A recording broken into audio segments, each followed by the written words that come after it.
Toma Sadgamaya Tamasoma Jyotirgamaya Mrityurma Amritam Gamaya Om Shanti Shanti Shanti. Om. Lead us from the unreal to the real. Lead us from darkness unto light. Lead us from death to immortality. Om. Peace, peace, peace.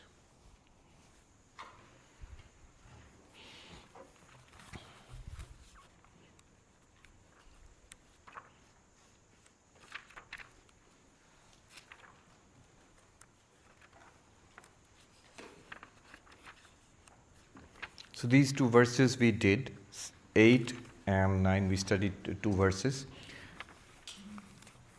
Very interesting analysis of our experience was presented. It's telling us what's the last and final thing that you are aware of when you inquire inwards. Ego, I.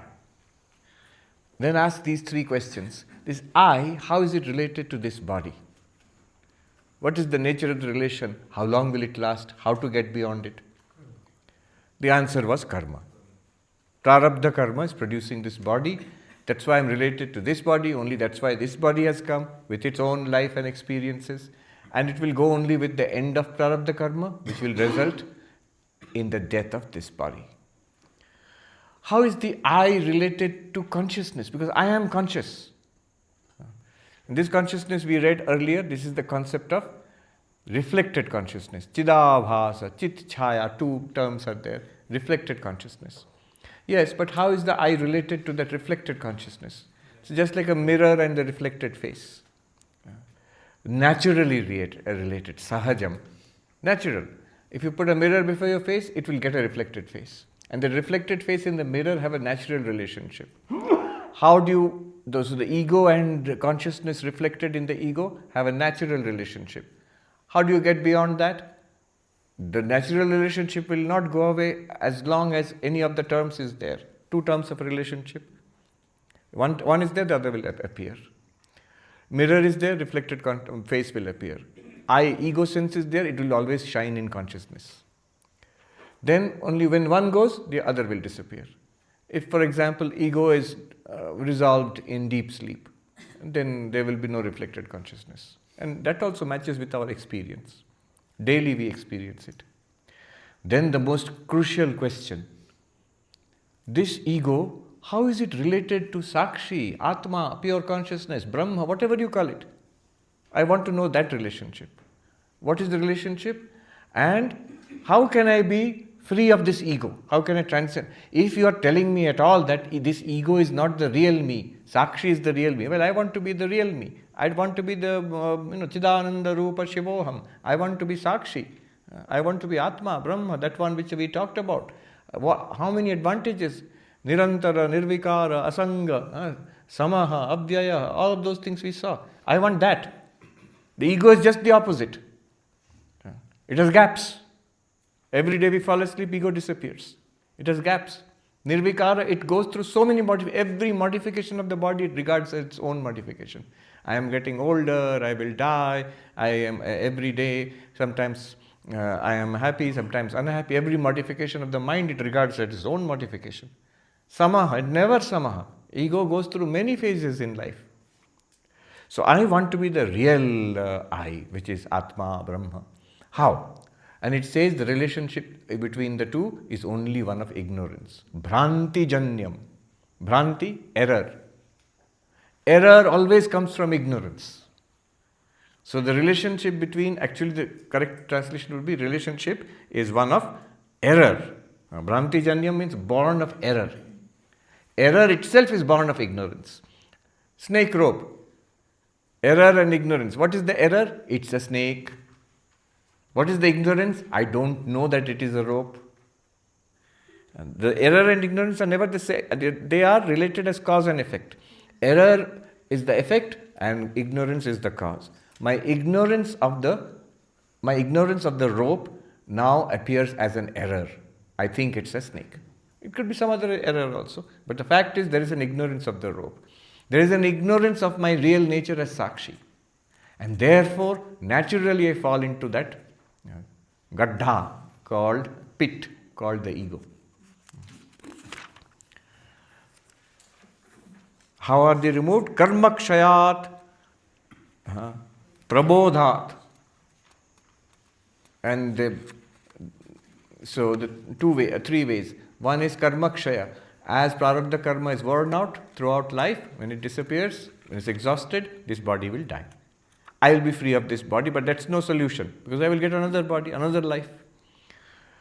Then sambandhino sato nasti, nivritti, sahajasyatu. That when the sambandhis, the two relatives, if one of them exists, the other one will appear. Both have to disappear, like deep sleep. But that is also no solution, because you will wake up from deep sleep. Again, same situation, ego will be there. The real thing is to know that I am not the ego. Not even to destroy the ego. Ego will continue, but it will be, I am not the ego. Then what is the condition after enlightenment? Suppose by enlightenment, prabodhat, how do you cut the link, so-called link between ego and Sakshi? The link is what? Ignorance. Error born of ignorance. What is the ignorance? I don't know that I am the Sakshi. What is the error? Am I the ego? I don't know it is a rope. What is the error? This is the ignorance. What is the error? It is a snake. I don't know I am Sakshi. Ignorance. Error? I am this ego.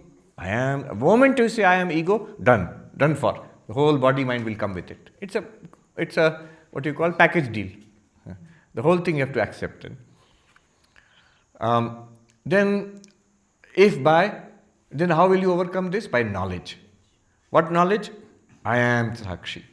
How will you get that knowledge? Dṛg-Dṛśya-Viveka, in the terms of this book.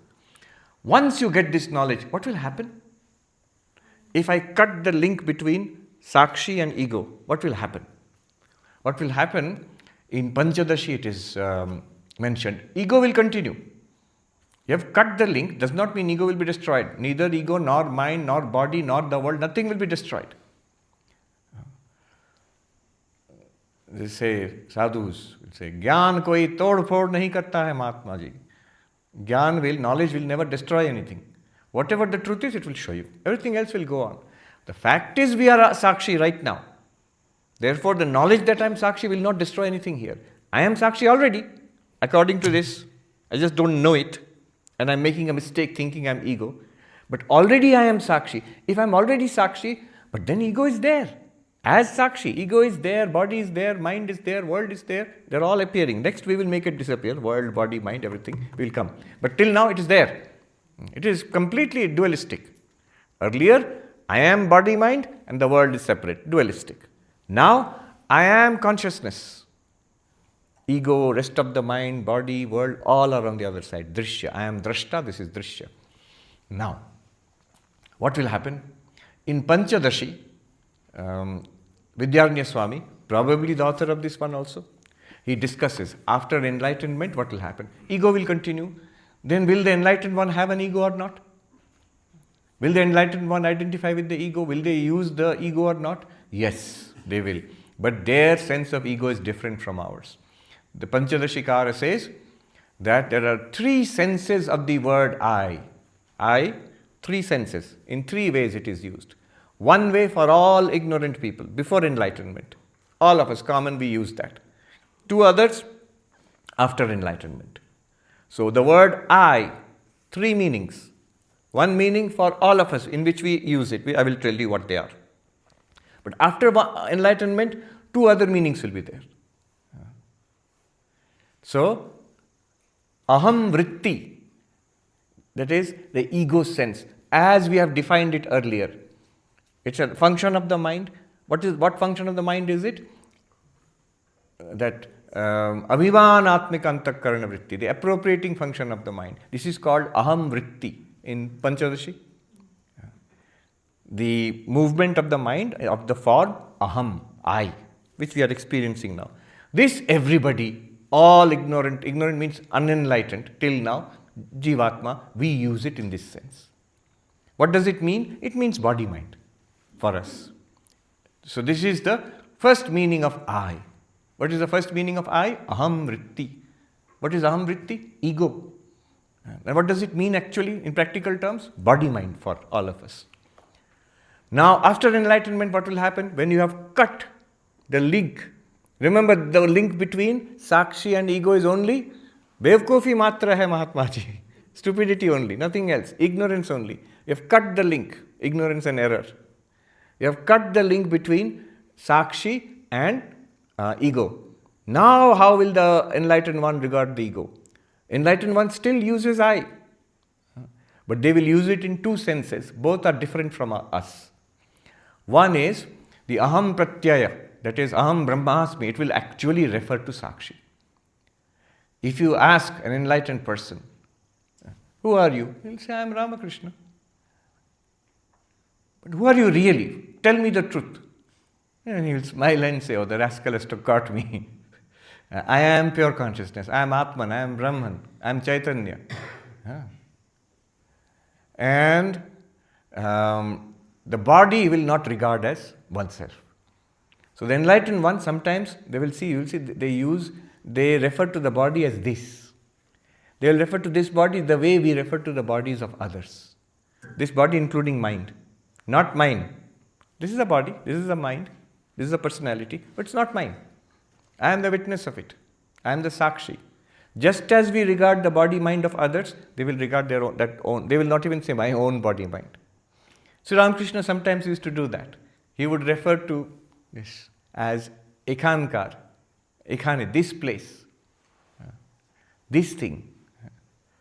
So this, in that slip of language, he shows what he actually feels.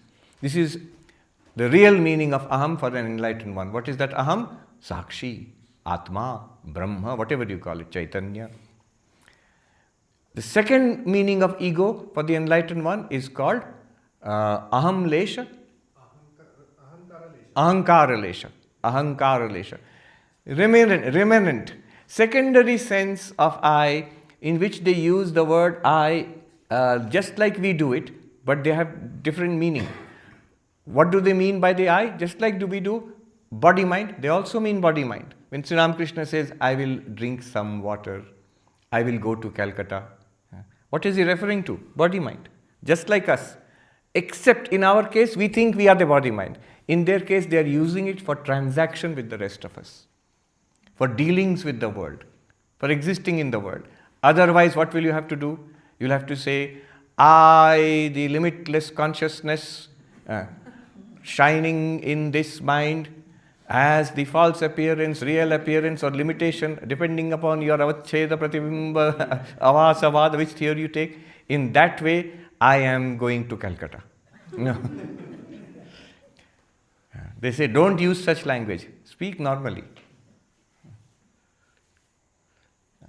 Someone wrote an email to me. I, the limitless consciousness, who in this embodiment is labeled Mishra, is writing to you. You're right, Mishra ji bol rahe hain. Swami Swahananda, he has mentioned in his commentary, its ego of that particular ahankar lesha is like a burnt rope. Yes, so Sri Ramakrishna is asked this. This is a classic Vedantic example also. After enlightenment, does the ego exist or not? People think ego is dead, ego has been destroyed. Those are figurative, imprecise ways of speaking. Just think about it. After enlightenment, does the body exist or not? Surely it does, at least from our perspective. Is the liver, heart, lungs functioning or not? Or they have all disappeared? He has become enlightened. What happened? Heart failure. No. All things, body will function, maybe better. And because mind is much more peaceful now, relaxed. And in the mind, is intellect there or that person has become brainless? Intellect is there, memory is there. Clearly that person is recognizing all the people he knew earlier, he is recognizing. The mind is there, is able to process information like everybody else. And therefore ego also must be there. Ahankara must be there. But that ahankara does not bind. In our case, it binds us. How does it bind us? It binds us to this body-mind. Naturally I feel I'm body-mind. First of all, you are bound to the ego. You, the Sakshi, are bound to the ego. How? Through Chidabhasa. And you think, I am this ego. It's literally like saying, I am I. What could be more commonsensical than this? Everybody agrees, I am I. You're trapped. You are not you. That sounds idiotic. Shankaracharya, the first thing Shankaracharya says, ahankara na aham, manobuddhya ahankara chittani na aham. Ahankara na aham. I am not I. That is the beginning of enlightenment. As long as I feel I am I, who am I? I am I.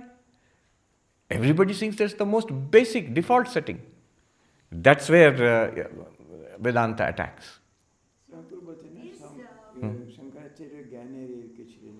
Gyan. Sri Ramakrishna says, after enlightenment, how does he continue?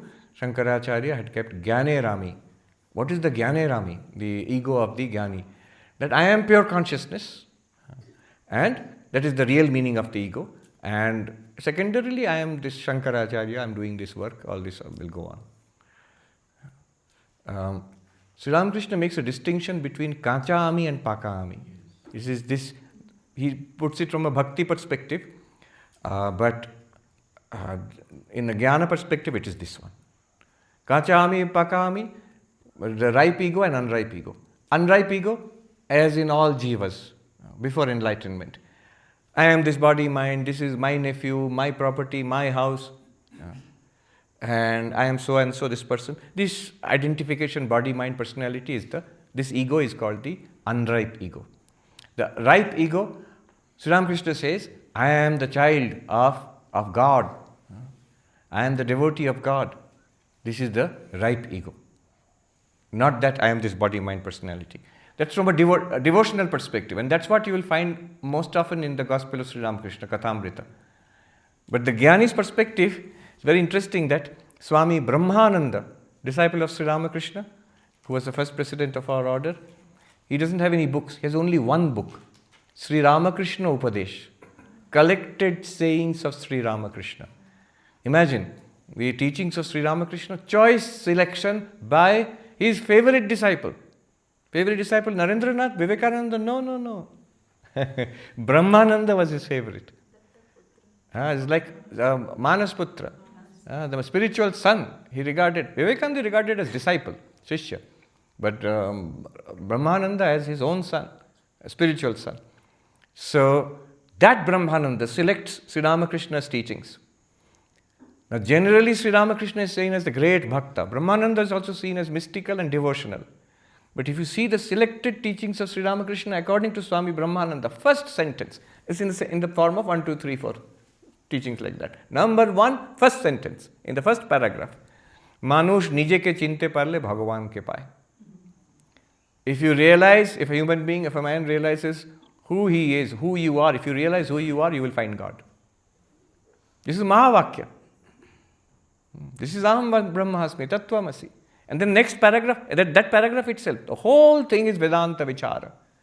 He says, inquire, who am I? Am I this body, this flesh, this blood? And then he goes on. If you inquire in this way, body, mind and all, you will not find anything. You will not find anything corresponding to the I. It is like peeling an onion. Keep on peeling, going to the core of it. You will not find any core. Then, next sentence. Ja thake tai, Chaitanya. What remains? That alone. Hyphen, pure consciousness. If he had stopped with the earlier sentence, you will not find anything corresponding to I, and stopped there, he would have been a Buddhist, Shunyavadi. They are also right. They are right in that sense. There is nothing corresponding to the I. And because the I is actually a function of the mind, that's all. But he goes one step forward and he says pure consciousness. And he says you are that. And then the next one he says this ego, next teaching, this ego has 2 forms, ripe, unripe. And then a ripe ego, he says, I am the child of God, devotee of God, or here is where I think Swami Brahmananda puts in, is balanced. He puts in what something, I don't know if Master Mahashaya missed it or omitted it. Swami Brahmananda puts it there. What is the meaning of ripe ego? I am pure consciousness. He puts it there. Shuddha buddho mukta atmani. I am pure consciousness, ever free, the Atma, I am. This is that ego. This is the ripe ego. No, Abhi, questions will postpone till later. I won't be able to go forward if I just needed clarification. Okay, quick. Is the ego, it's sounding very much like Maya. So is the ego a tool of Maya or probably that invisible line where Maya generates from? We will see. So far, what have we found? The ego is a function of the mind. What is the mind? The Antakarana. The Antakarana has 4 functions: ego, mind, buddhi, and memory. Ego, intellect, memory, and mind. That is the processing part of the inner instrument. So it is a part of or a function of the inner instrument. That much we know. What function is it? You should tell. Appropriating function. Appropriating means? Integrating, appropriating it, taking onto itself all the activities of the body-mind. That I am sitting, I am thinking. Always related to our day-to-day lives. There's nothing very sophisticated, nothing very convoluted here. It matches with our experience. That's how we use ego. That's ego. Now you are asking, is it a tool of Maya? Maya has not been introduced yet. It will be introduced. Then we will see what is the relationship. So far, has he talked of Maya? No. So far, this is what is called phenomenology in Vedanta, in Western philosophy. Phenomenology is a study of something by its internal feel. How does it appear to the subject? How do you feel from inside? That way, if you carefully note and describe, this is how they are doing it. They have not given any Brahman, Mayas, or all that kind of metaphysics. That will come later. Till now, nothing has been given. Till now, it is closely following, tracking our daily experience. Professor Arindam Chakravarti, he gave an new English translation of Vichara. What we are doing here is Vedanta Vichara, enquiry. We translate as enquiry. He calls it pro-effort, logico-phenomenological enquiry, Vichara. So, logico-phenomenological enquiry. I think I told him I will start using it now, from now on. So, after enlightenment, this will be the state of you and the ego. Before enlightenment, ego is I am body-mind.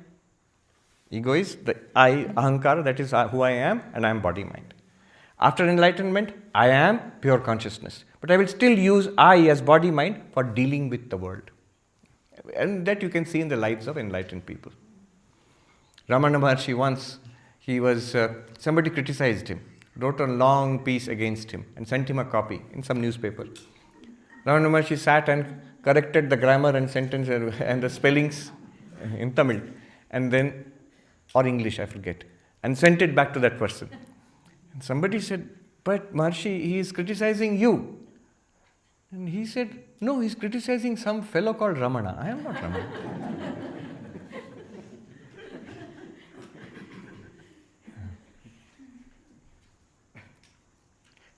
So the enlightened one considers that I am all of this. You are all I, and I am all of you. Sometimes in Uttarakhand here, when the sadhus start a pravachan on Vedanta, they will address the audience, Mere Atma Swarup. You are all myself. I am speaking to myself, capital S self. They may say it as a formality, but see the beautiful philosophy in it. Let us move ahead.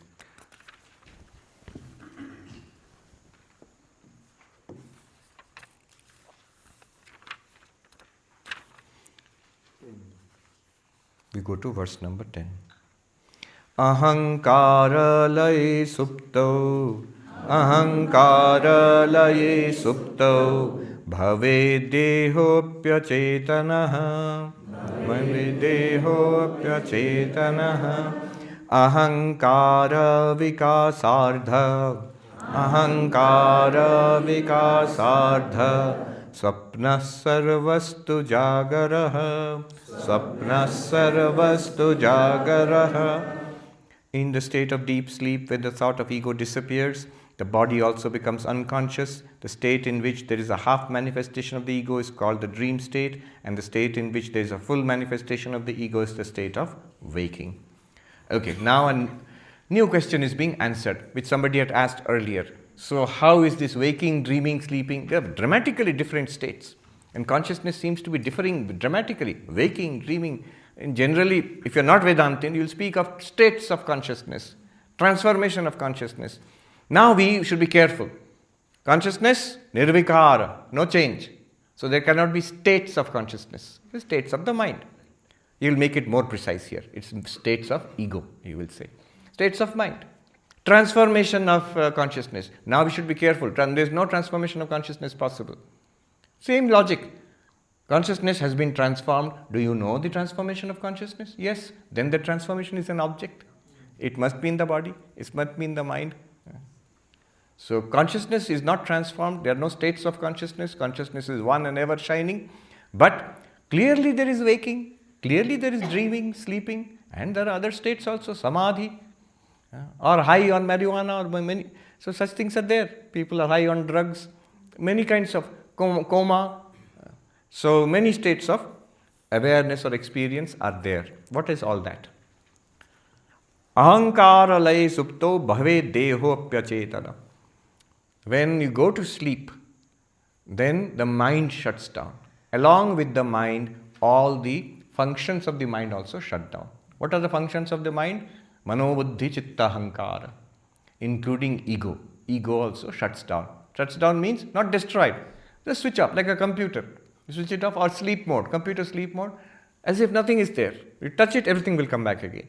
So, ego is also resolved. Ego, memory, buddhi, manas, all resolved into a seed state. That seed state is called the causal body, the Anandamaya. And consciousness continues. It illumines the Anandamaya. It illumines that seed state. It will say, I know nothing. Not at that point, after waking up.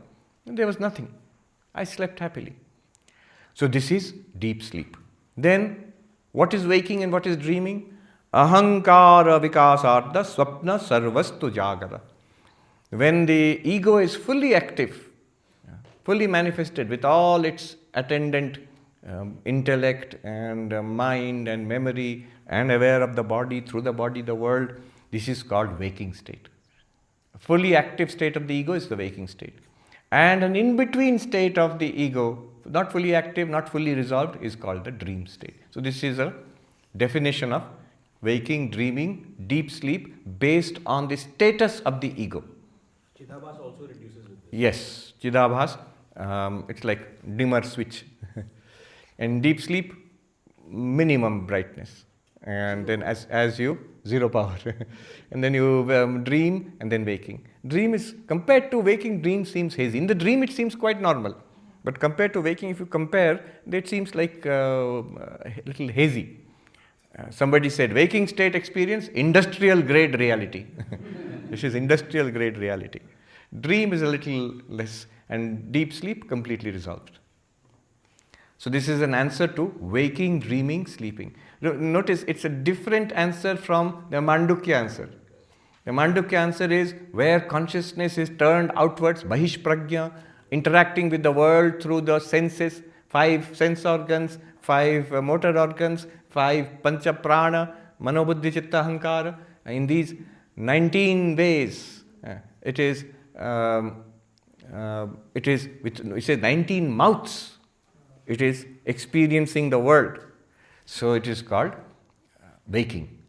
And when the consciousness, not cut off from the external world, dwells in a world of dreams projected by the mind, that is called dream state. And when the consciousness is turned inwards, not that the consciousness turns outwards, inwards, or no, it's just the instruments, the way the instruments are functioning. then which neither engages with the world nor dreams any dreams. I am translating from Mandukya Upanishad, 6th mantra. Then it is said to be deep sleep. Which is true. Huh? Which is true then. Which is true? Yeah, this one or the Mandukya. Both are correct. Both are the same ways of describing. You're describing a same phenomenon: waking, dreaming, sleeping. So both are. Mandukya Upanishad is a more broad way of describing. This is Vidyaranya Swami. If it's him, he has these creative moments. He will try something new, describing. But this is more precise also. It takes up the ego only. It says Chatushpada. Yes. in Mandukya. Yes. So we'll get diverted if I go into Mandukya. Huh? There also Chatushpada, 4 quarters. So waking, dreaming, sleeping, and the Turiya. But Turiya there refers to the real consciousness, pure consciousness, which is not a fourth apart from the 3. It is the one which is appearing as the 3 and disappearing as the 3. Now, number 11. Antakarana-vrittishcha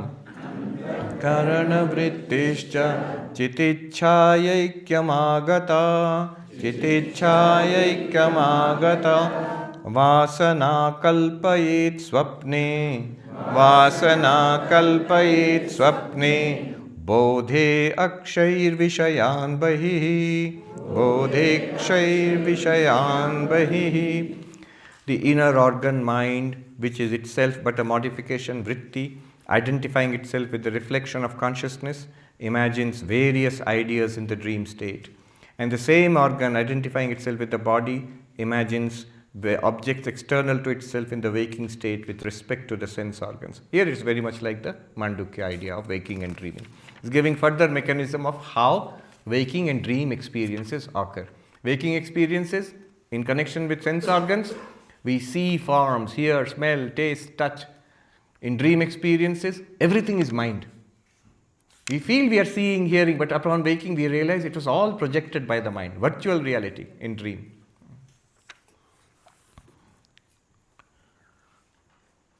Then number 12. Now, what about life and death and rebirth?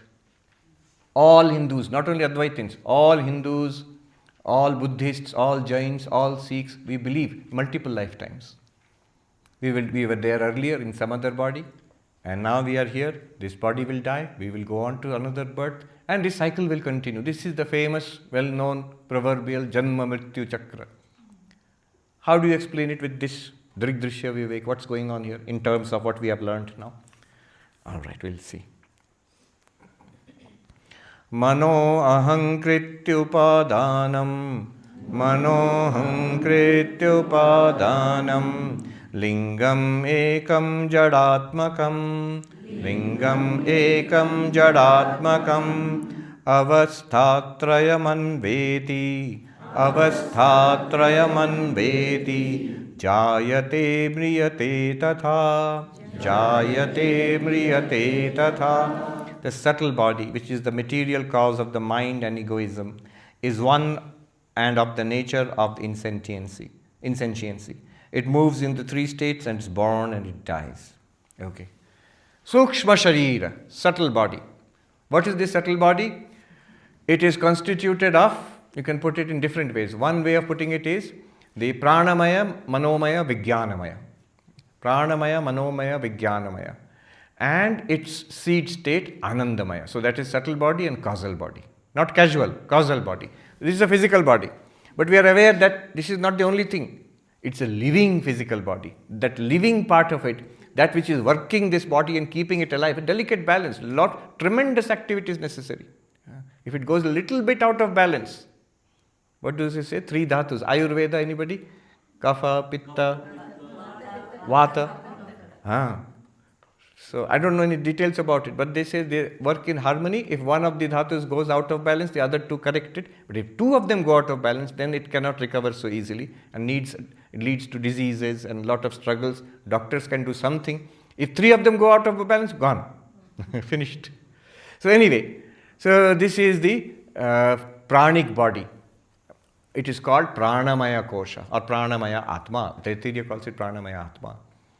But that prana is not the only thing. Internally we feel, thoughts are there, memories are there, emotions are there. These thoughts, memories, emotions, processing of the information, seeing, hearing, smelling, tasting, touching, all of that information is processed. So that whole thing is done internally. It is called the Manomaya Kosha. And then there is the higher mind in which understanding comes, knowledge comes, certainty comes, a flash of realization, genius, all of that comes. That is called the Vijnanamaya Kosha, Buddhi. Same mind, two states. And beyond that, if you shut it all down, Manomaya, Vijnanamaya, you will get the Anandamaya in deep sleep. That's always there at the back. All of them, all four together, they are called subtle body and causal body. Three Pranamaya, Manomaya, Vijnanamaya, subtle body, Sukshma Sharira. Anandamaya, causal body. What happens at death? At death, the Annamaya dies. Dies means it disintegrates, it goes back to nature, goes back to the 5 elements from which it was built. And the subtle body and the causal body, Sukshma Sharira and Karana Sharira, the Pranamaya, Manomaya, Vijnanamaya and Anandamaya, they curl up into a seed form and they actually travel, it is said.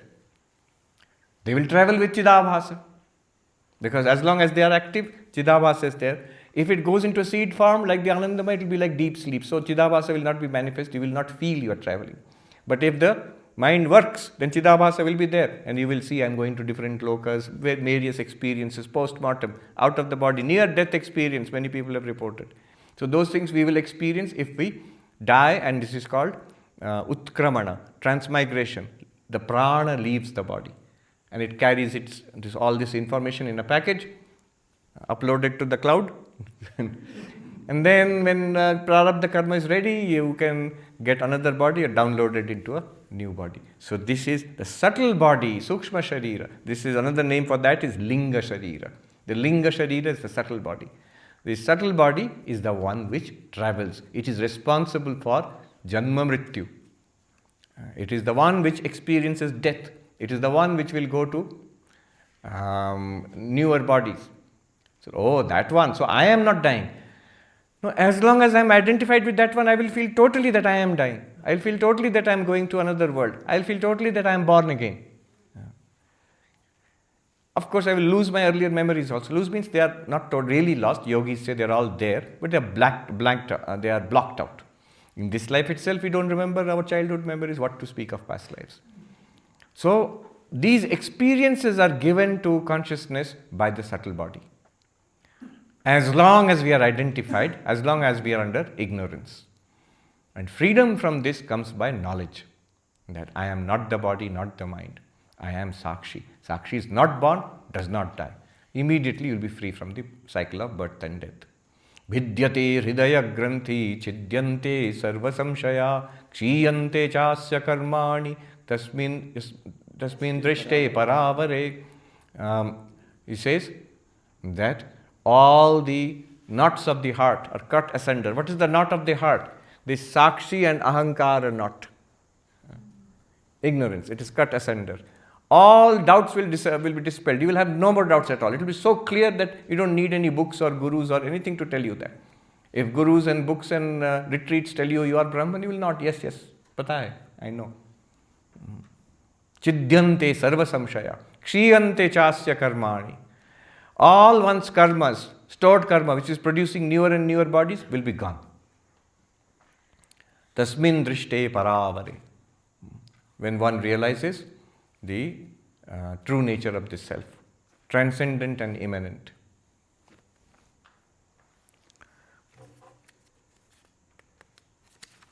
What is this seed form called which travels? The causal body, Anandamaya, Has it any term in itself? Karana Sharira, you can call it. The Karana Sharira itself includes within it the Sukshma Sharira in a potential form. If your device is damaged, you download all your data into flash drive, it's all in that little one. Or nowadays you don't even need that, you can upload straight into the cloud.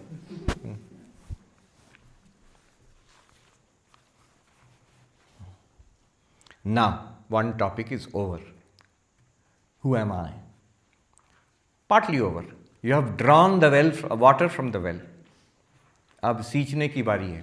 Now you must look back. You have reached the top of the house, Sri Ramakrishna says. You have found out the roof of the house is made of this concrete bricks and so on and so forth. Now you look back. What is all this I left behind? Neti neti. Dṛg-Dṛśya-Viveka we did. Now the question is, Drashta we have explored till now. Now I want to know what is the Drishya. Till now my attitude to the Drishya was, it is not me. Neti neti. I am not the body, not the mind. World I know. I am not it, I know. I know I am not the table. I am not this mountain. I know. But with the body confusion starts. So till now we have done, I am not the body, I am not the prana, I am not the mind. Why? Drishyatvat. Only one argument has been given here. It is, I am the drashta of this. Drashta and drishya cannot be the same thing. Therefore, since the body is drishya, I am not the body. Since prana is drishya, I am not the prana. Prana is there, body is there. But I am not it. I am going up from ground floor to first floor to second floor, I am going up. Then mind. Mind is also drishya, so I am not the mind. Or before that, senses. Lochanam. Drishya, I am not the senses. Then I come to the mind. I am not the mind because I see the mind, I experience the mind. Since I experience it, I cannot be it. It's an object. Then intellect, whatever it understands, whatever the knowledge is. Then the ego. I am not even the ego. We did that with Greg Good's experiment. The ego you can clearly feel is an object. I located the ego. I feel it somewhere here. What is the one which feels? So, everything is drishya. And I found that I am the drashta and my nature is consciousness. I am called sakshi. I am called drik. Everything else is drishya. I am drik. Drik means the seer. Everything else is the seen, quote unquote seen. But now we are interested in the scene once again. Let us take a look. What is all this? Kya hai ye sab? That which is appearing in the drishti of the drashta. You are the drashta. In your drishti, in your view, your field of vision, all these things are appearing.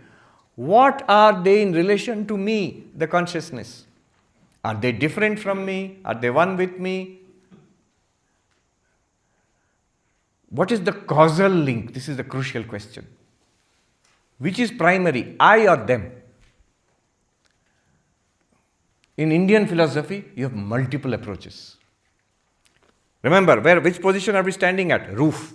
We are looking at the house now. Which position are we standing at now? Drashta, sakshi.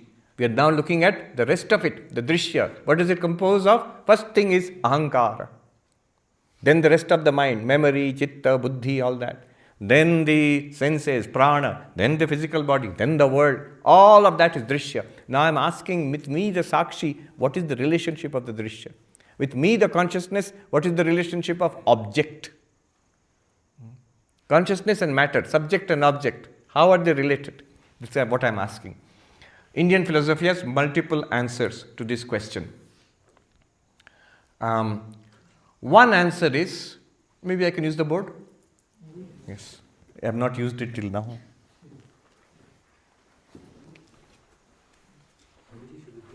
Yes, bring it a little bit here. You can move it along with the stand. Be careful. Come.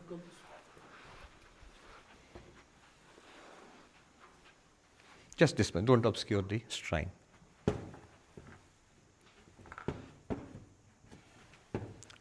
Reflection may be there, you may not be able to see completely. I will turn it a little bit if you are unable to see.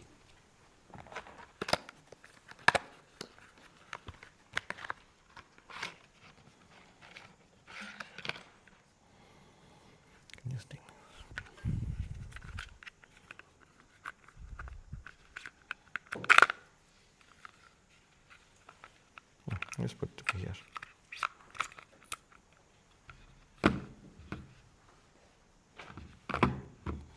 All right. What are we asking? What is the relationship between drashta and drishya? Consciousness and object. Let's call it consciousness and object relationship. Consciousness and object. Now, one possibility is object. Remember what we are talking about. Object means matter.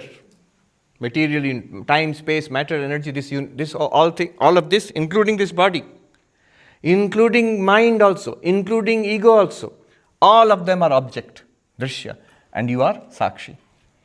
One option is, actually this sakshi, this consciousness is nothing, it's an epiphenomenon, it's a product of your brain and nervous system. Object is producing consciousness. One option. One option. Most materialists, most neuroscientists will tell you that brain is producing consciousness. Isn't it? That's the main thing, that's the mainstream ideology today. I will not say it's a scientific conclusion, because there are so many doubts are there now. This is the hard problem of consciousness, So this is one option. The other option is, no, consciousness is producing the object. Who says this? All religions, theistic religions. God created the universe. Your God is a conscious God, right, or unconscious? Conscious, intelligent God, personal God, Ishvara, Bhagavan, Allah, Father in heaven. God has created the universe. Consciousness has created this physical universe. Drashta has created Drishya. Then, you understand, we are talking in terms of causality. Neither has created the other. They exist in parallel. Both are existing eternally and interacting. Sankhya. And modern panpsychist views, and some of the new philosophies also are saying, consciousness is a fundamental reality of this material universe. Material object universe is there, consciousness is also there in this universe. And they are interacting with each other. Then another theory, let us take one sample of the Buddhist theory, is emptiness. Both shunya, consciousness, object, both are shunya. Drashta and Drishya are both shunya. And then we will come to our hero, the Advaita Vedanta, in which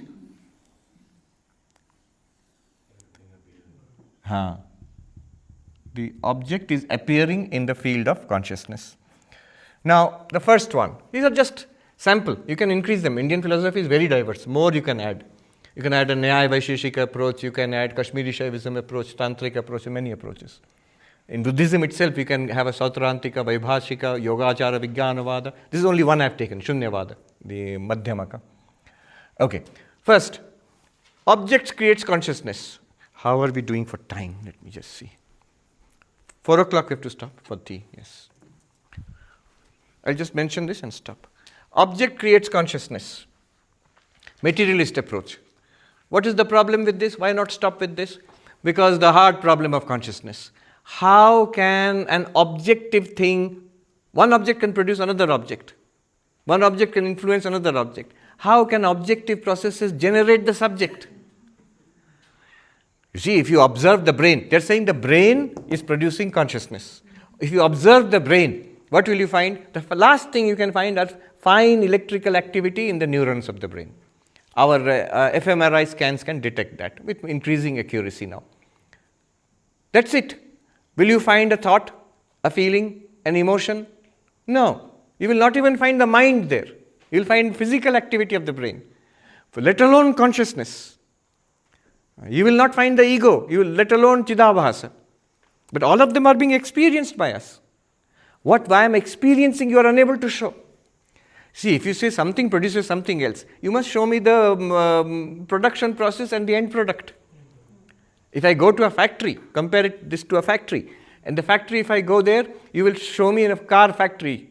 You will see all the parts are coming in. Then you will see the assembly line. Every step how the car is coming together. Finally, car is driven off. Now you should be able to show me how the brain is working, and then how this neuronal activity is going on. And then you should be able to show me consciousness. But that you cannot in principle, because it is not an object. It's one way to say it's not an object, doesn't exist. But it's the experience of everybody, every sentient being. All of us will say it exists. That's our experience. You start physically in the brain and stop physically also in a neuronal activity. Even mind you don't come to, let alone consciousness. The idea is the brain, study of the brain will ultimately reveal the secret of consciousness. That's the basic hope in neuroscience. In 1999-98, Christoph Koch, whom I referred to, and David Chalmers. So, New York University, they had a big debate. And in that debate, Christoph Koch challenged David Chalmers that neuroscience, the way neuroscience is advancing, in 25 years, I promise you, we will give a satisfactory explanation of consciousness on the basis of brain. And David Chalmers said, impossible. You cannot. Why? On principle. You are saying that the object will explain the subject. That somehow, magically, objective processes will produce a subject. Objective processes will always produce another object. You are making in philosophy what is called a category mistake.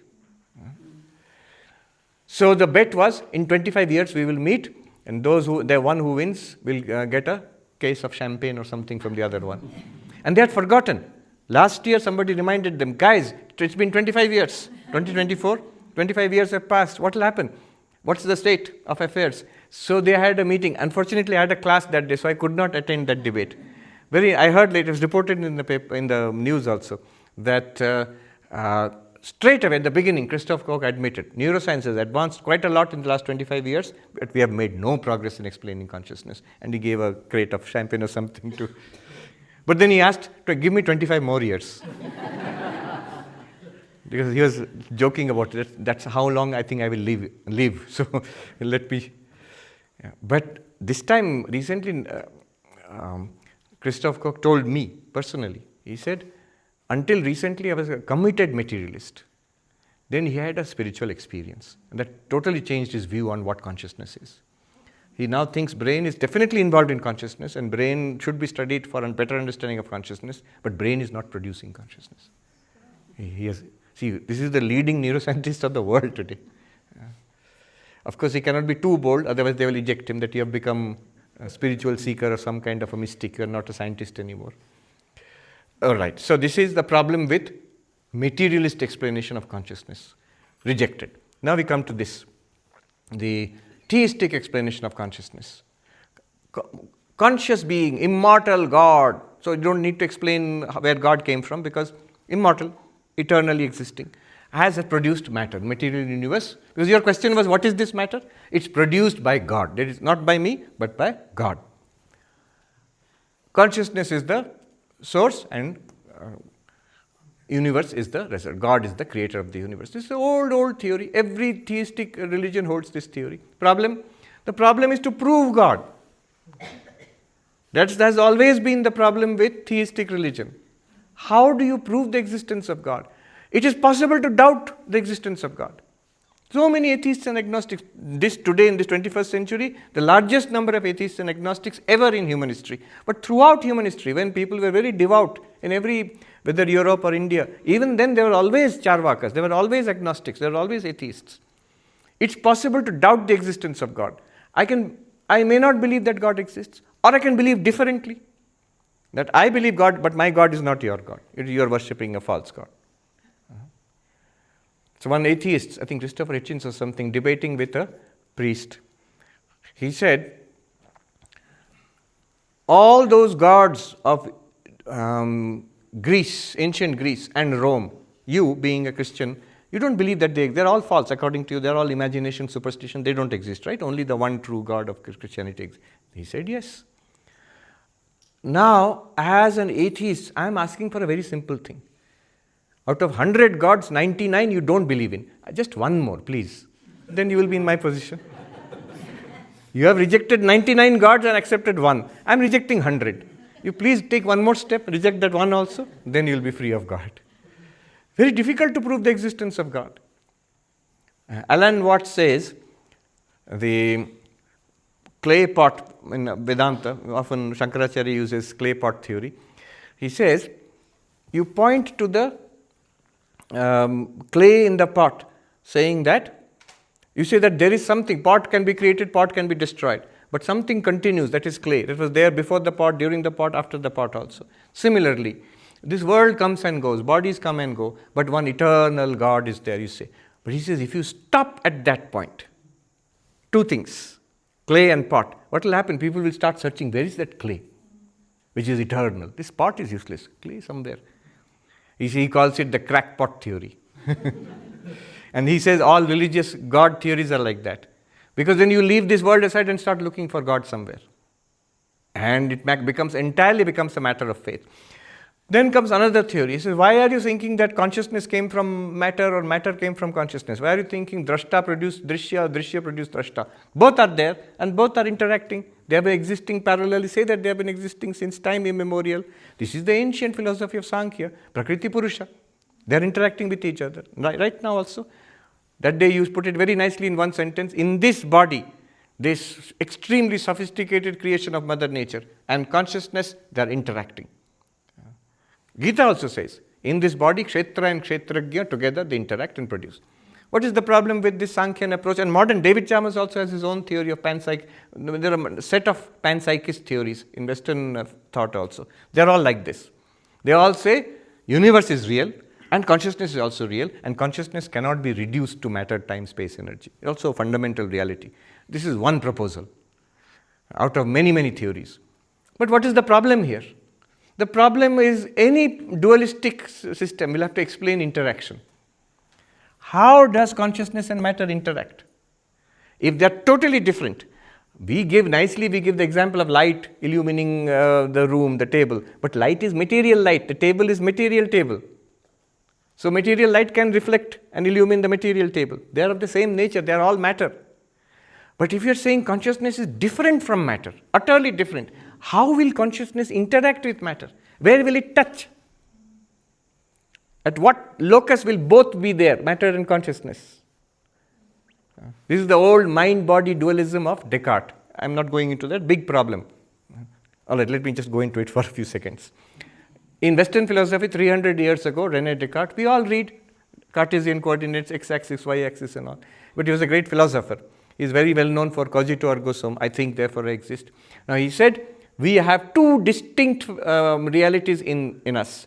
One is a mental reality, mind, spirit, all of it he puts in one side. That is mind, spirit, consciousness. The other one is body, which is material. And this mind is interacting with body. This is a human being. So this is his mind-body dualism. Descartes started it nearly more than 300 years ago. But it led to a serious problem. This mind, is there? Yes. In the body? Yes. At which point is it connecting with the body?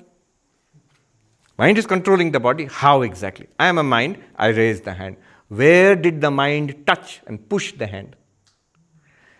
It may seem like a silly question. One of his students, Princess Elizabeth of Bohemia, in those days, women did not have chance for any kind of education except minimum, but she was a princess. So she had the choice of best teachers. So Descartes, great philosopher, he is her tutor. So they used to correspond, nice letters are there. She writes that perhaps it is my weak feminine intellect. But I am unable to grasp this. Could you explain that how does this mind interact or control the body, as you have said? Where?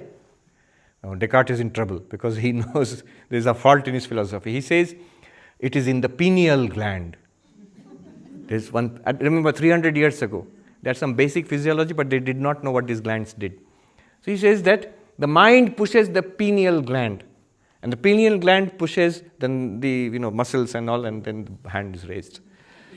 And she is persistent. She wrote back, again, it is my own weakness, I know. I am a poor woman. How will I understand these wonderful things? But please patiently explain.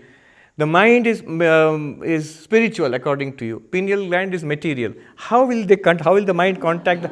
Now Descartes is in serious trouble.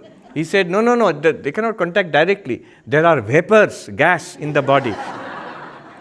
And the mind pushes the vapors. It actually says, and the vapor pushes the pineal gland. Pineal gland pushes. Then Elizabeth, she knew that poor fellow. She said, all right, she didn't ask any more questions.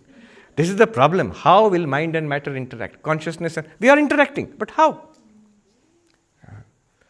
Then the Buddhists come and they say, notice something, consciousness and matter never come separately. You can experience consciousness and matter together, subject and object, drashta and drishya together. You are the drashta, this is drishya. They're coming up together, and then when they go to deep sleep, both disappear. I am the witness of the blankness, all that is back calculation. You're doing clever accounting. But actually in deep sleep, there is no experience at all. Please be honest and admit it. All experience is in waking and dreaming. In deep sleep, everything disappears. So both are what they call shunya. They are interdependent. They arise and fall together. Then what is the reality? What remains? Shh. Don't ask. There they will not say anything. So these are the theories, and the Vedantic theory we will see after tea. No questions. We have run out of time. It's 4 o'clock. Let's have tea. I will do the next 2 verses and then we have questions.